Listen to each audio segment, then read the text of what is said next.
Jangan lupa rekam. Iya. Iya, selamat pagi anak-anak. Halo, apa kabar? Didengar Ibu bersuara ini ya? Oh, dikasih mati semua ya. Dengar. Ya, oke. Jelas Ibu bersuara ya? Ya, jadi dengan mengucapkan Assalamualaikum warahmatullahi wabarakatuh. Salam sejahtera bagi kita sekalian. Intinya Ibu menyapa ini dengan penuh sukacita ini. Ibu harap semuanya ada sehat-sehat. Tentu semua sudah mempersiapkan diri dengan baik. Dan harapannya selama materi ini kita tidak akan mengalami gangguan seperti kemarin. Ya, seperti yang sudah disampaikan host tadi, yang punya meeting ini Bapak Mayut. Nama Ibu ini Ibu Yudit Elizabeth Pontoan, gelarnya SS, Sarjana Sastra. Kemudian Ibu di SMP Negeri 1 ini mengajar bahasa Inggris. Ya, jadi Ibu mengajar bahasa Inggris, kemudian Ibu juga punya tugas tambahan sebagai wali kelas 7A. Ya, jadi di kelas ini tidak ada yang 7A ya, semuanya 7C dan 7D. Tetapi tidak apa-apa, tentunya kita akan ketemu nanti pada kegiatan belajar mengajar bahasa Inggris sebentar. Ya, seperti yang sudah disampaikan, materi kita adalah wawasan wiyata Mandala.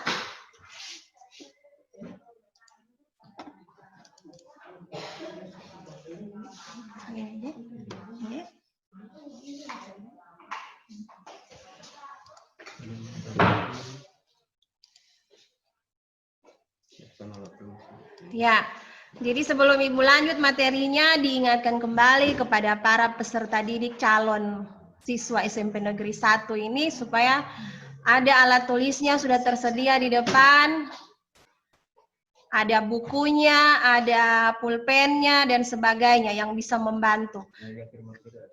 Ya, karena sebentar di akhir materi ini akan ada pertanyaan atau kuis yang akan kamu jawab sebentar. Ya, jadi disimak baik-baik, diikuti baik-baik. Mudah-mudahan ini hanya 20 menit, tidak ada yang mau permisi izin karena tadi sudah diberi kesempatan. Ya, seperti yang ada di slide, materi kita adalah wawasan wiyata Mandala.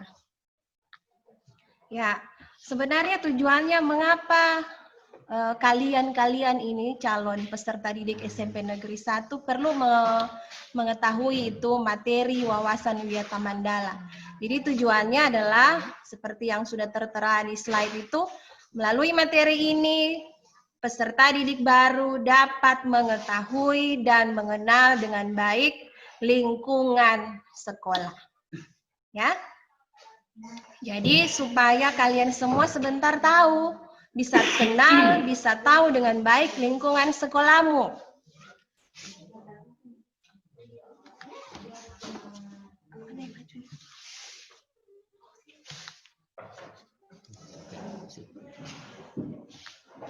Ya, kalau dari asal katanya, apa pengertian wawasan wiyata Mandala? Jadi wawasan wiyata Mandala itu terdiri dari 3 kata, ya, wawasan, wiyata, dan Mandala. Kalau wawasan sudah sering didengar, jadi biasa dibilang, oh kita perlu punya wawasan. Sebenarnya apa itu wawasan? Wawasan itu adalah suatu pandangan atau sikap terhadap suatu hakikat. Jadi pandangan atau sikap yang mendalam terhadap suatu hakikat. Nah, ada kata hakikat di situ. Apa itu hakikat? Ya, hakikat itu adalah sesuatu yang mendasar. Nah, mungkin ini masih belum terlalu dipahami, tetapi kita tahu dulu bersama bahwa wawasan itu adalah suatu pandangan atau sikap yang mendalam terhadap suatu hakikat. Kemudian kata yang kedua adalah kata wiyata. Wiyata itu artinya pendidikan.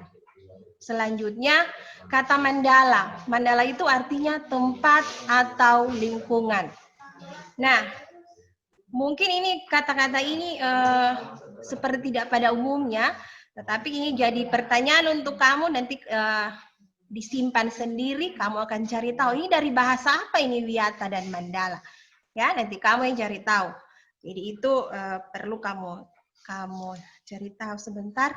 Nah, kalau dari ketiga kata tadi kita gabungkan, maka secara umum apa pengertian wawasan wiyata mandala adalah suatu pandangan, pemikiran terhadap sekolah sebagai kawasan atau lingkungan pendidikan. Ya, jadi seperti yang sudah disampaikan pada awal tadi bahwa tujuannya supaya kamu kenal dengan sekolah ini. Ya, jadi pandangan dan pemikiran terhadap sekolah sebagai kawasan atau lingkungan pendidikan. Nah, wiyata mandala itu punya unsur-unsur di dalamnya. Ya, jadi karena lingkungan sekolah berarti unsur-unsurnya adalah yang pertama sekolah. Ya, sekolah tempat kamu akan belajar. Jadi sebentar kita lihat apa itu sekolah. Mungkin kalau secara umum kamu tahu kalau bilang sekolah, oh berarti Ibu lihat ini masih seragam SD ini berarti sekolahmu sebelumnya adalah macam-macam ini ya. Ada dari SDN 7, SD GKST 2, dan sebagainya. Tentu yang ada di Kota Poso ini. Nah, unsur yang pertama adalah sekolah. Kemudian unsur yang kedua adalah kepala sekolah. Ya. Kalau di SD-mu, kamu sudah tahu kepala sekolahmu. Nah, kemarin juga pada awal meeting kelas ini, Pak Nestor, Ibu juga ikut ini sudah dengar, dia sudah menyampaikan. Kepala sekolah kita siapa? Ya, pasti semua sudah tahu kan?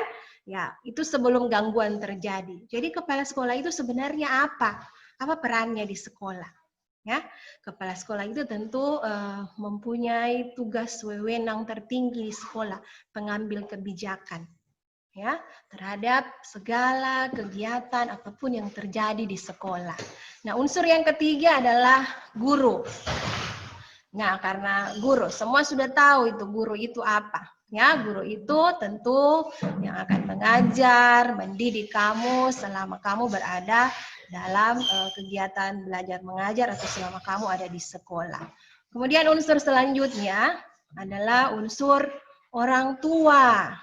Ya, jadi ternyata biarpun orang tua itu tidak duduk sama-sama di sekolah, tidak belajar dengan kamu di sekolah, tetapi orang tua juga merupakan unsur wiyata mandala. Selanjutnya selain orang tua, ada warga sekolah. Nah, warga sekolah itu berarti siapa? Kalau tadi sudah disebutkan ada kepala sekolah, ada guru, orang tua, apakah kalian masuk tidak dalam warga sekolah? Nah, tentunya masuk ya. Ya, jadi warga sekolah itu, kalau yang di slide ini, selain guru, orang tua, ada siapa saja? Tentu ada muridnya, ada siswanya. Kemudian di sekolah itu biasanya ada tenaga kependidikan lainnya, tenaga administrasi sekolah, ada operator, kemudian ada kalau sekolah punya satpam, penjaga sekolah, dan sebagainya. Itu adalah warga sekolah. Dan selain itu, berarti juga unsur wiyata mandala jangan hanya melihat di dalam sekolah, tetapi di luar sekolah. Berarti ada masyarakat sekitar. Sekitar yang mana? Sekitar sekolah. Ya, jadi masyarakat sekitar sekolah juga menjadi bagian dari unsur-unsur wiyata mandala.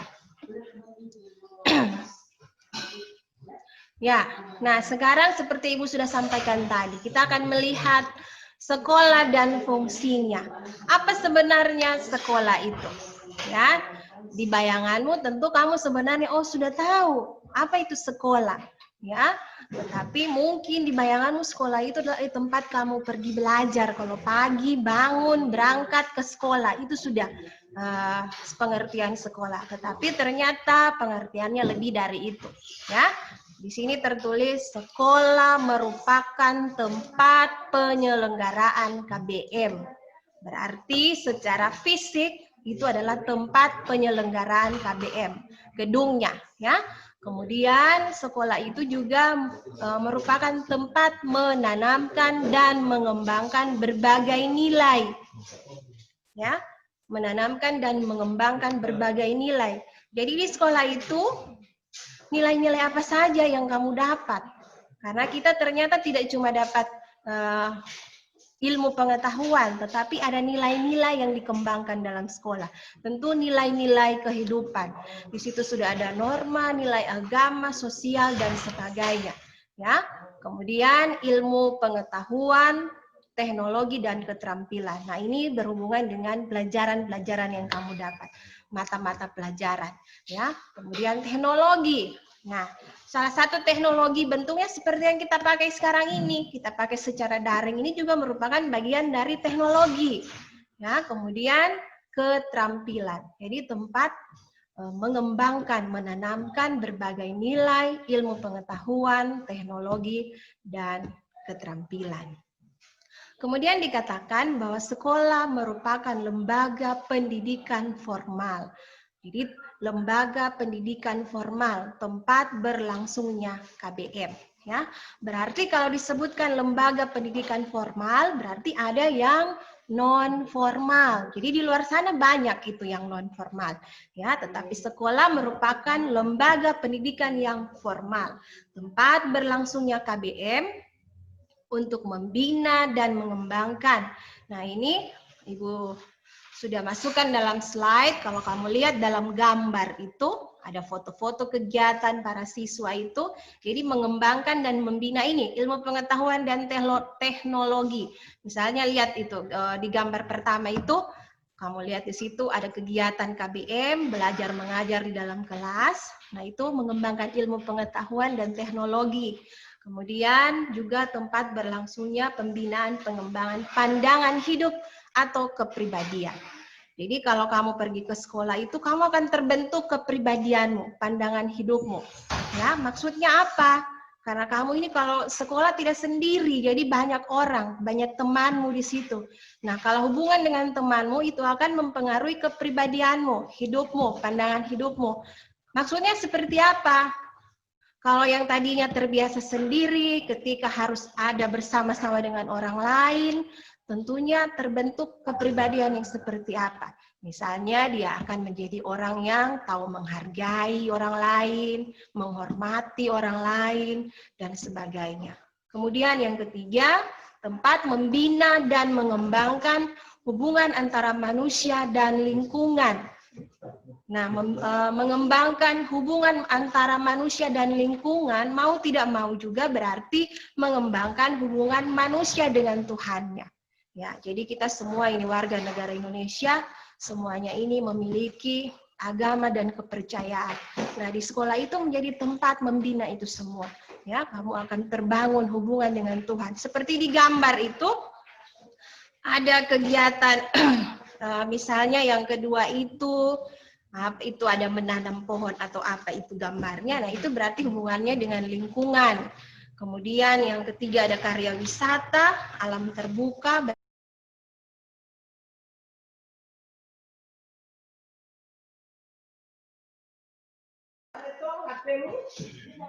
Ya, Ibu cek dulu ya, sudah bagus suara. Ya, kalau bagus suara Ibu kamu dengar, taruh jempol. Ya, mau pakai tangan atau ya, di jempol Ibu supaya Ibu lihat ini. Suaranya Ibu didengar, bagus suaranya. Oke, ya, belum semua. Ya. Ya. Gambar juga bagus ya? Dija. Ya. Mana dia?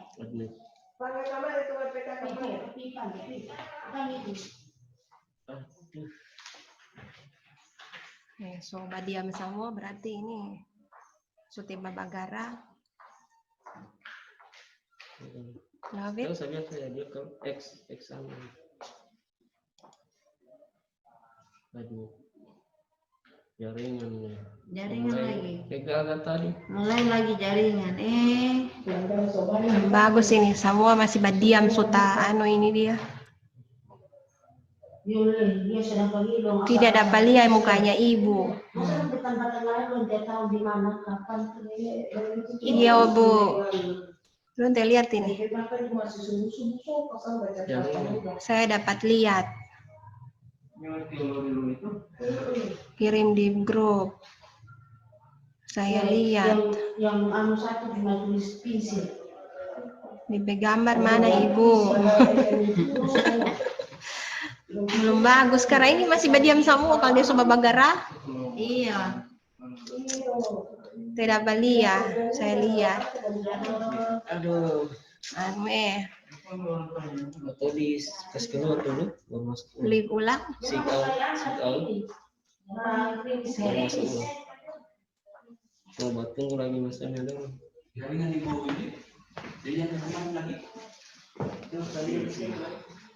So itu mungkin belum terlalu stabil saudara yang kemarin itu.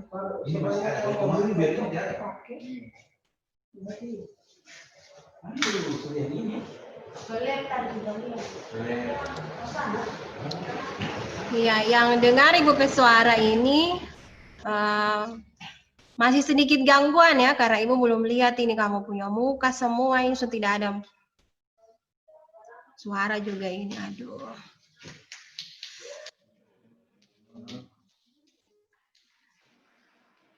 Iya, masih gangguan kita ini, kita tunggu sebentar. Mudah-mudahan didengar Ibu bersuara ini. Iya. Ada yang mukanya Ibu kelihatan tapi suara tidak didengar. Ada yang tidak lihat sama sekali. Ada yang bagus. Ya, kita menunggu sebentar ya supaya semua melihat, semua dengar. Resolusi. Bagus. Saya dengar suara dengan gambarnya oke. Saya bagus. Iya, ayo dia. Leoni bagus. Iya. Iya. Ya, Ibu baca chatnya kamu bilang bagus, tapi Ibu yang tidak bagus di sini. Ibu tidak lihat kamu ini dia. Iya.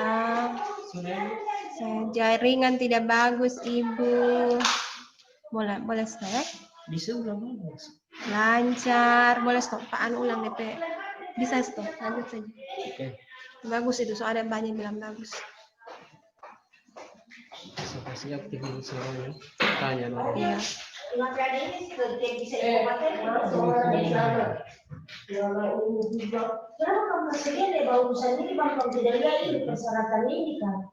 Suruh aktifkan orang ke. Ya, aktifkan mic-nya kamu, mikrofon, diaktifkan semuanya. Coba, mau dicek suara. Ya, oke. Ya, Cynthia, coba bicara. Bagus, diaktifkan dulu mikrofonmu. Anastasia, bagus. Anastasia didengar? Bagus, Ibu. Bagus. Bagus, Ibu. Ya. Ayo. Mana DP? Halo. Ya. Bagus, Ibu. Ya, oke, kalau bagus Ibu. Ya, supaya Ibu yang bicara dia, ya semua dimatikan dulu ya, nanti Ibu yang matikan ya.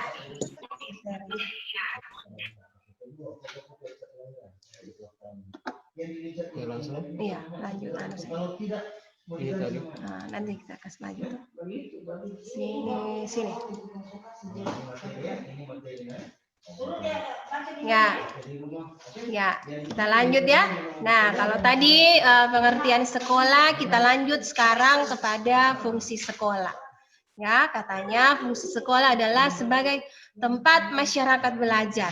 Masyarakat belajar karena memiliki aturan, tata tertib kehidupan yang mengatur hubungan antara guru, pengelola pendidikan, siswa dalam PBM untuk mencapai tujuan pendidikan yang telah ditetapkan dalam suasana yang dinamis. Jadi fungsi sekolah itu sebagai tempat masyarakat belajar. Jadi ini bahasanya masyarakat belajar ya. Jadi kamu itu disebut masyarakat belajar. Kalau dibilang masyarakat itu karena itu adalah kumpulan orang yang lebih dari satu, banyak orang. Jadi kalau istilah dalam ilmu sosial itu disebut masyarakat belajar. Jadi fungsinya itu katanya itu sebagai tempat masyarakat belajar karena memiliki aturan, tata tertib. Nah, sekolah itu punya aturan tata tertib ya, itu untuk mengatur kehidupan yang terjadi di sekolah itu. ya, yang terjadi di masyarakat belajar tadi. Mengatur hubungan guru dengan siswanya, dengan pengelola pendidikan. Nah, itu semua supaya tercapai tujuan pendidikan di sekolah itu. Kemudian dikatakan di situ dalam suasana yang dinamis. Jadi di sekolah itu tidak diam-diam tetapi dinamis, ya. Jadi supaya semuanya bagus. Nah, sekarang kita lanjut pada ciri-ciri sekolah sebagai masyarakat belajar. Tadi disebut masyarakat belajar. Kenapa disebut masyarakat belajar? Karena ada cirinya. Yang pertama katanya ada guru dan ada siswa. Ya, jadi di sekolah itu supaya itu kegiatan belajar mengajar itu disebut masyarakat belajar, tentu bukan hanya guru yang ada, tetapi ada siswanya. Supaya apa? Supaya PBM, proses belajar mengajar itu terjadi dengan tertib tentunya. Kalau cuma ada guru, maka tentu tidak terjadi itu kegiatan belajar di kelas atau di sekolah. Kalau juga cuma ada siswa, tentu tidak akan terjadi kegiatan belajar di situ. Jadi harus ada guru dan siswa. Kecuali kadang-kadang setelah guru menerangkan dan sebagainya, tentunya siswa di situ yang akan melanjutkan. Ya, apakah itu disebut masyarakat belajar? Iya, tetap disebut masyarakat belajar. Kemudian ciri yang kedua katanya tercapainya masyarakat yang sadar, mau belajar, dan bekerja keras. Jadi tidak hanya cuma ada guru dan siswa di situ, tetapi mereka-mereka itu harus sadar. Ya, sadar apa? Siswa itu mau belajar dan bekerja keras. Ya, jadi sadar mau belajar. Jadi kalau mau duduk bersama dengan teman-teman, karena ini biasa terjadi, dia lupa bahwa dia itu siswa. Datang di sekolah tetapi tidak mau belajar. Ada yang seperti itu, tetapi mudah-mudahan ke depan kalian ini calon peserta didik yang baru ini akan punya sikap yang mau belajar dan bekerja keras. Kemudian ciri yang ketiga dikatakan sebagai masyarakat belajar adalah terbentuknya manusia Indonesia seutuhnya. Nah, jadi apa maksudnya itu manusia Indonesia seutuhnya? Yang tidak utuh itu maksudnya apa? Jadi manusia Indonesia itu yang seutuhnya maksudnya berarti dengan dia sekolah, dia belajar. Nah, sebentar harapannya dia akan selain punya pengetahuan, ya, selain punya pengetahuan, dia akan juga punya karakter yang baik. Ya, karena bahasa yang mudah dimengerti seperti ini. Jadi kalau kamu bersekolah bukan hanya pintar secara otak, tetapi tentu tingkah laku juga baik. Itu berhubungan dengan karakter.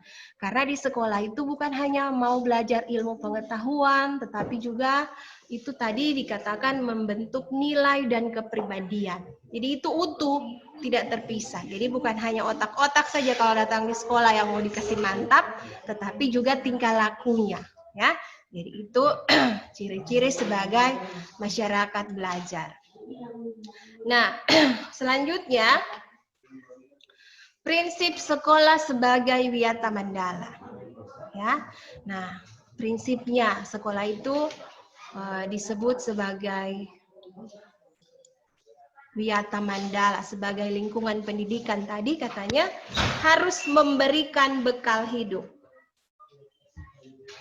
Ya, jadi sekolah sebagai wadah atau lembaga atau institusi di situ harus memberikan bekal hidup.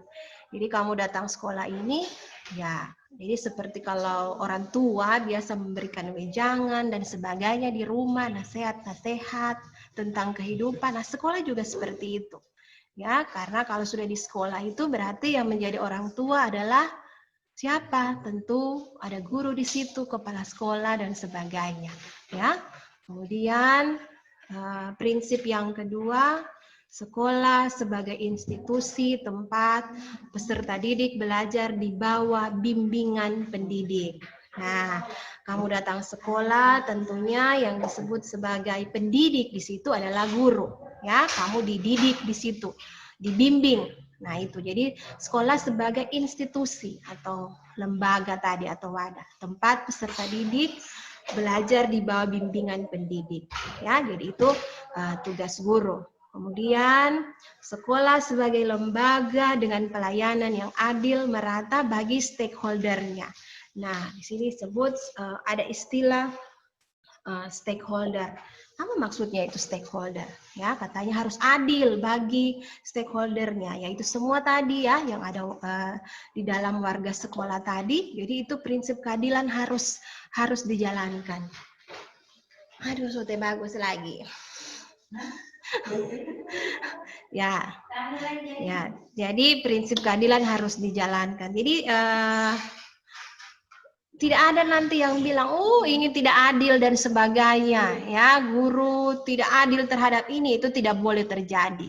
Jadi kalau ada yang seperti itu berarti sudah melanggar itu prinsip sekolah sebagai wiyata mandala. Bukan hanya guru terhadap siswa, siswa juga terhadap guru, kepala sekolah juga terhadap guru-gurunya, kepala sekolah terhadap siswanya, atau terhadap tenaga administrasi dan sebagainya. Jadi karena biasanya ada suara-suara bilang, oh ibu guru tidak adil dengan ini. Jangan salah, kadang-kadang siswa juga bisa tidak adil sama gurunya. Maksudnya apa? Biasanya ada siswa yang pilih-pilih gurunya. Oh karena ibu ini dia lebih baik, jadi saya lebih suka dengan itu. Oh, Pak Guru ini lebih baik, jadi saya lebih suka itu. Kalau yang ini tidak baik, jadi saya tidak ikut pelajarannya. Itu berarti sudah tidak adil. Nah, itu tidak boleh seperti itu terjadi. Kemudian, prinsip yang selanjutnya, sekolah sebagai lembaga pengembangan bakat dan minat siswa. Ya, jadi ini sebagai pengembang bakat dan minat. Ya, jadi maksudnya bakat dan minat itu apa? Ya, jadi biasanya seperti ini ya. Bukan hanya pengetahuan seperti matematika, bahasa Indonesia, bahasa Inggris dan sebagainya, tetapi pengembang bakat dan minat. Maksudnya adalah ada kelebihan-kelebihan siswa itu, bakatnya biasanya ini berhubungan dengan seni, olahraga, ya. Ada bakat, ada minat. Kalau dibilang minat itu berarti berhubungan dengan dia suka. Karena terkadang ada bakat, dia punya kelebihan di olahraga misalnya, tetapi karena dia tidak minati, maka tidak berkembang. Nah, sekolah itu sebagai lembaga pengembangan bakat dan minat. Ya, nah ada juga sebaliknya, dia sangat suka dengan sesuatu tetapi tidak berbakat. Nah, itu jadi tempatnya itu sekolah ya, lembaga pengembangan bakat dan minat. Nah, sekolah itu kita di sini, jadi kalau yang suka dance-dance, Ibu tahu ini apalagi banyak dance-dance Korea ini, Blackpink dan sebagainya. Nah, bisa tersalur di sekolah ini dia. Kemudian yang suka menyanyi, ya, nah bisa tersalur, akan dikembangkan di sekolah ini. Ya, jadi itu merupakan salah satu prinsip sekolah sebagai wiyata mandala. Ya, selanjutnya kita akan lihat sekolah sebagai kawasan pendidikan itu terdiri dari lingkungan fisik dan sosial. Kalau kamu lihat di gambar ini ya, nah ini semua yang disebut lingkungan fisik sekolah. Jadi Ibu tidak memasukkan semua gambar lingkungan fisik sekolah itu, tetapi paling tidak ini beberapa contoh. Jadi lingkungan fisik yang terlihat. Ya, antara lain tentu ada ruang kelas belajar. Ya, sekolah berusaha ini melalui pemerintah menyiapkan ruang belajar yang tentunya nyaman, enak kita pakai. Nah, enak nyaman itu selain dipersiapkan oleh pemerintah, tentunya kita juga yang menjadi warga di dalamnya harus membuat itu semua nyaman dan bagus, ya supaya enak belajar. Ya. Nah, kalau sekarang memang karena masih COVID, kita belum bisa kegiatan belajar mengajar di kelas, tetapi di rumah. Rumah juga menjadi sekolah berarti kan, seperti itu. Jadi, fisik yang pertama terutama tentunya harus ada ruang kelas belajar. Yang kemudian selanjutnya, ruang perpustakaan. Ya, SMP Negeri 1 punya perpustakaan, ya. Kemudian ruang laboratorium IPA. Nah, kita juga di sini selain IPA juga punya laboratorium TIK, punya laboratorium bahasa. Ya, kemudian ada ruang bimbingan dan konseling. Nah, ini mungkin kadang belum terlalu sering didengar, tapi punya ruang bimbingan dan konseling. Jadi tempat ini adalah tempat bagi siswa yang perlu dapat bimbingan, konseling, ada persoalan atau sebagainya dan bisa ya ini dipakai. Kemudian tempat ibadah. Selanjutnya halaman sekolah, tanaman dan taman sekolah. Nah, ini masuk ternyata dalam lingkungan fisik sekolah. Kebun sekitar sekolah dan pagar sekolah. Ini semua adalah ya bagian dari lingkungan fisik sekolah, ya. Kemudian selanjutnya ada lingkungan sosial. Nah, apa itu lingkungan sosial? Berarti itu lingkungan yang erat hubungannya dengan pergaulan di sekolah. Ya, pergaulan dengan siapa di situ? Maksudnya tentunya antar warga sekolah itu. Apakah itu kepala sekolah, dewan guru, pegawai, administrasi, penjaga sekolah, operator sekolah, dan lain sebagainya. Nah, sebentar tentunya kamu karena ini kegiatan MPLS, tentunya diharapkan kamu sudah tahu selain kepala sekolah, dewan gurunya juga siapa-siapa, tenaga administrasi, penjaga, dan sebagainya. Nah, karena ini kita tidak bisa bertemu secara langsung, tatap muka. Kalau kamu sudah lihat profil sekolah kita, nah itu semua warga sekolah itu sudah ada di situ. Ya, jadi kalau yang lupa boleh lihat lagi profil sekolahnya. Ya, siapa kepala sekolahnya, guru-gurunya, dan sebagainya. Ya.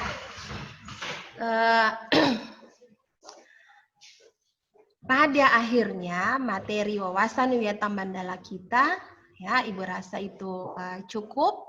Tetapi Ibu membuka kesempatan kepada siswa kalau ada yang ingin bertanya, silakan. Karena setelah kalian bertanya, Ibu yang akan ada pertanyaan. Itu yang namanya kuis. Seperti yang Ibu sudah sebutkan tadi. Ya. Nah, kalau ada yang mau bertanya, Ibu silakan. Bisa ini ya? Ya. Boleh angkat tangan. Boleh? Boleh. Ya, jadi yang mau bertanya, silakan. Silakan bertanya, boleh di chat di situ pertanyaan apa atau angkat tangan atau dikode sama Ibu, silakan bertanya. Ibu akan buka ini mikrofonnya kalian semua yang ingin bertanya.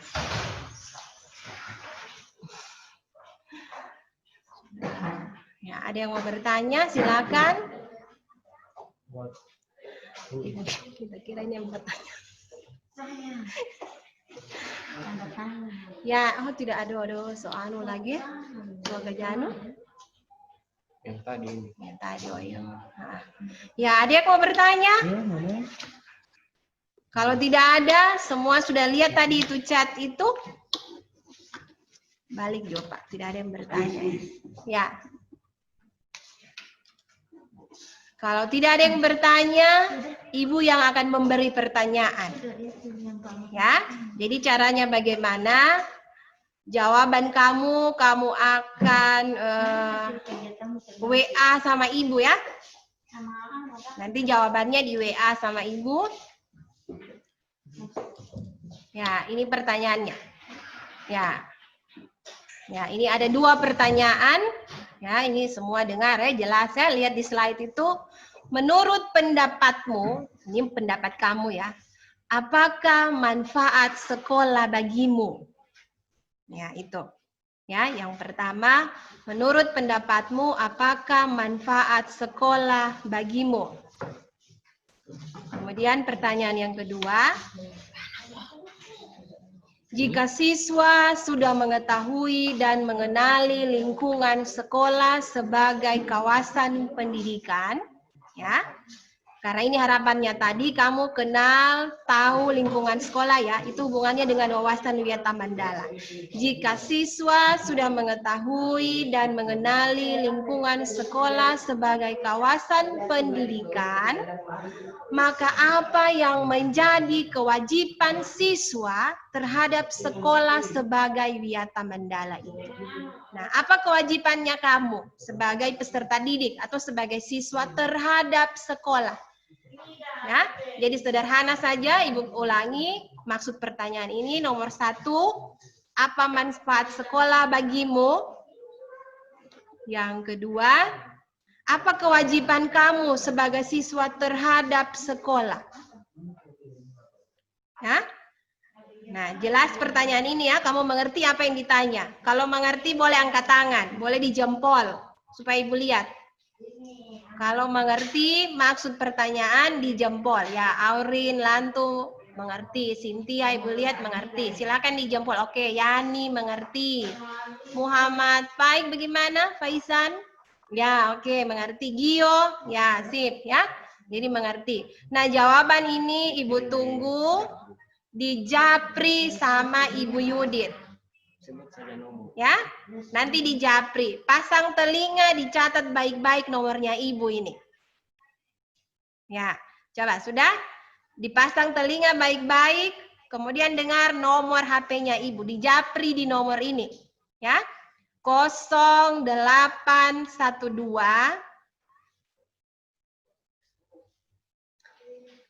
45 77 1379. Ibu ulangi 0812 45 77 1379. Ya, jadi ditulis nama kamu, jangan nama rumah, tetapi nama sekolah, nama yang jelas. Ya, kemudian kelasnya. Ya, jadi Ibu menerima berarti ini jawaban dari kelas 7C dan 7D. Nama dan kelas. Ya, nama dan kelas. Oke? Udah jelasin ya? Jadi 2 pertanyaannya ini Ibu tunggu. Ibu tunggu hari ini. Nah, berarti malam-malam dikirim tidak apa-apa. Ya, jadi hari ini Ibu tunggu. Ya. Di Japri ya, jangan di grup, di Japri supaya teman lain tidak lihat jawabannya kamu. Oke?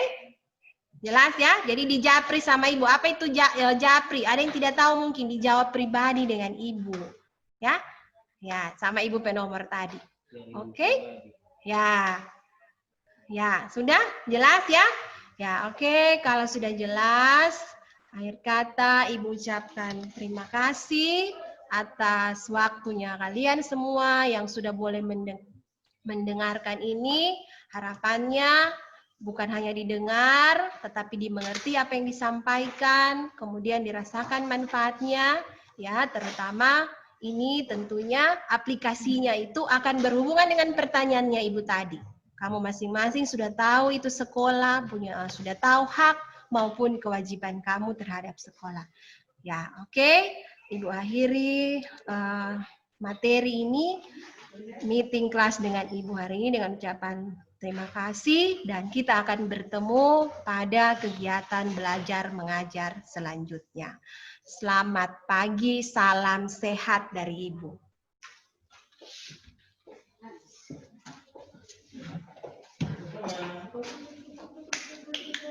Saya tidak melakukan modul.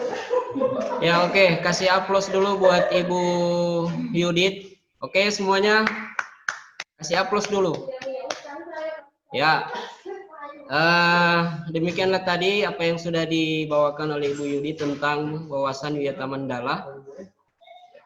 Setelah ini nanti kita lanjut ke materi selanjutnya, ya, program belajar efektif yang dibawakan oleh Ibu Nur Afni Ondu, Sarjana Pendidikan. Sebelum kita lanjut ya ke materi selanjutnya, kita jeda sejenak dulu. Kita istirahat 5 menit ya. 5 menit, boleh silakan minum, silakan mau makan dulu, santai sejenak ya. Jadi saya aktifkan mikrofonnya, boleh Semuanya boleh saling kenalan lagi.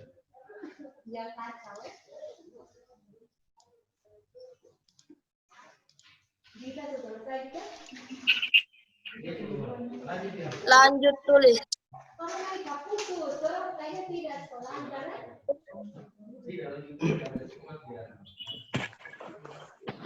Apa tujuannya? Baru